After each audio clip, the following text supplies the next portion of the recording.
Jordan's health minister has resigned after at least 6 patients in a hospital's COVID ward died because of a sudden shortage of oxygen. The prime minister is ordering a full probe into the deaths. Middle East correspondent Emily Rose explains why the oxygen may have run out inside the unit. A royal visit to an Amman hospital amidst outrage over an oxygen failure which has killed at least 9 people. This is the first time we hear about a shortage of oxygen.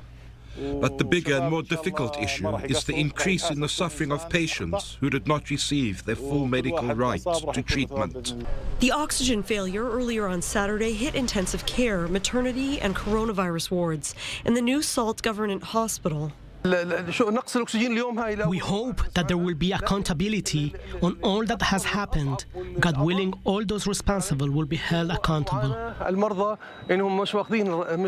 Jordan's prime minister has confirmed he has taken action in response.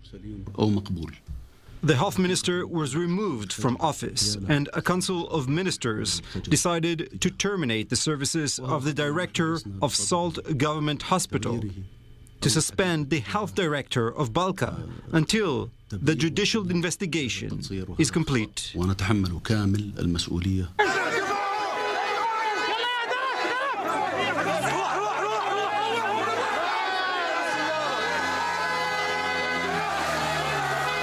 the people are still angry. Security prevented the hospital from being stormed. Jordan, home to some 10 million people, has reported over 465,000 cases of coronavirus and more than 5,200 deaths. The country is struggling to procure enough vaccines for its people.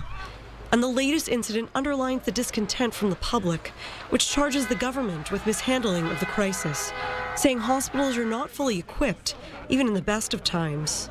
While the crowds outside the hospital may eventually disperse, the anger is set to remain.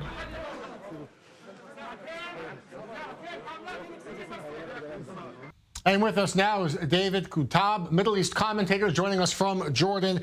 I want to note what one family member of a victim in this coronavirus ward that died told reporters that there was one doctor treating about 60 patients, just 2 nurses for these 60 patients. How bad of a situation is overcrowding in Jordan's hospitals? Well, this is a pandemic that is hitting the entire world. So public hospitals in Jordan are under a lot of pressure.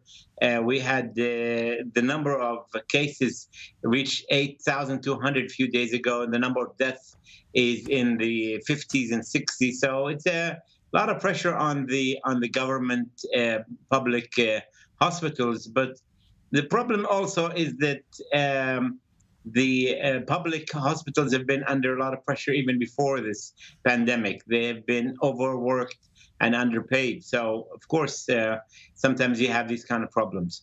Talk to me about the protests that are continuing even after the resignation of the health minister. What are these protesters calling for, and how much more action will the prime minister take?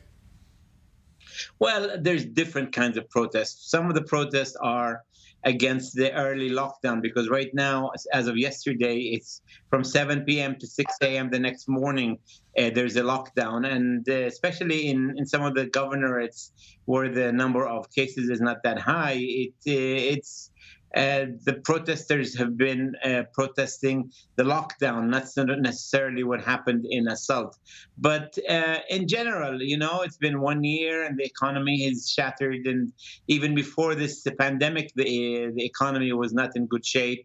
Unemployment has been very high. So young people are without work, and the pandemic just added to the troubles. Here in Israel, even today, David, there was a protest about the demonstrators calling for more money into healthcare, that this pandemic revealed a lack of doctors and trained nurses, calls growing to build more hospitals in Israel. The situation in Jordan, I mean, where this happened in Salt, I mean, tell me more about that region, and perhaps how much budgetary concern there is for a lack of financing. Well, the case in yesterday actually is not to do with any of that. The hospital is a new hospital. It cost about $120 million to build. It's in good shape physically. The problem is it happened over the weekend. A number of people working has been down, and Friday is a lockdown anyway. And so it's a mix of inefficiency and total lack of concern. The secondary gas oxygen tank was also empty, and that shouldn't have happened. So it's a complex, multiplied problem that causes tragedy. David, thank you so much for being with us in Jordan. Appreciate your time. My pleasure.